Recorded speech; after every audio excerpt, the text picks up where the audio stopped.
Just got like this franchise. I think's just got an amazing power to it. So what was it kind of like stepping into it? Because obviously, you've done some action before, but how much of a step up is it to do action in a Mission Impossible film? Oh, yeah. So I had 5 months of training. So Yeah, after the screen test itself also involved a physical test yeah, with Wade Eastwood, the stunt coordinator, to find out where my sort of natural abilities lay, level of fitness, but also he was working out what my style might be if I was to join the franchise to go, this discipline she might enjoy, or this thing she could get quite advanced level to. And so by the time I went onto set, I had 5 months of drifting, sleight of hand tricks, unarmed combat, fight choreography, working with knives, working with guns to see, what my style would be.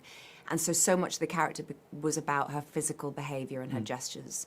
And because we're now, part one is the seventh really in the franchise, and the third one for McHugh and Tom working together. It's such a well-oiled machine. It knows exactly what it is, and it's always attempting to top itself. It competes with itself in every installment. And things were existing technologically then that weren't a few years ago. yeah. So they're going, what is the cutting edge of what we can do that ends up on that frame that the audience are just going to love? And so much has been, I guess, written and said about the kind of incredible things Tom Cruise will do in the name of entertainment. But Yeah. even kind of knowing that in advance, was there anything about working with him that surprised you in terms of just how far he'll go? Yeah, the thing that surprised me more than anything else is how easy he wears it all. He has this. I remember we went over for dinner to his, and he comes out. He's like, "Hey guys, how you doing?" Sits down. We're chatting about the film, chatting about our day, what we've been up to, and we were like, "How was your day?" He's like, "Yeah, it was good. It was really nice actually. I had a lovely time. It was like 29 skydives I think today."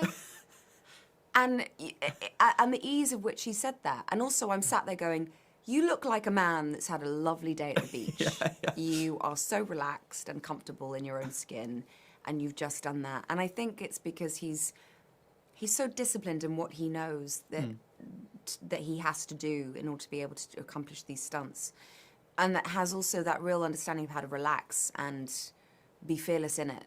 And that's the thing that I find most inspiring, is that how the lightness of which he wears this all. In terms of the character of Grace, we've seen quite a lot of characters in this franchise where it's kind of the motivations and the kind of, it's hard to kind of pin them down, I guess. What was it like, I guess, to play a character who is quite complex, and we're not always kind of sure maybe what her motivations and what her like allegiances are? Is that quite exciting?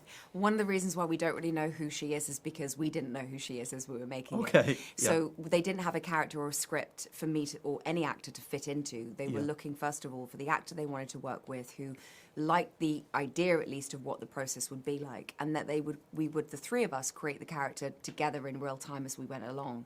So if we're improvising scenes in the car chase, any of the dialogue, we're going, maybe try one where she's, throw out this kind of line, or Hayley, come up with something else that feels that she's trying to get more control of the wheel and he's kind of trying to take it away from her, or vice versa. Try these things. Yeah. So you feel that you're in a position where you're just coming up with choices, neither good nor bad, but what is the most exciting and alive for the audience is what's going to end up in the film. And through that, I didn't have a name for a long time. I didn't really know, what the drive was between our characters, where it would end up. It was more of working out how that she was consistently inconsistent.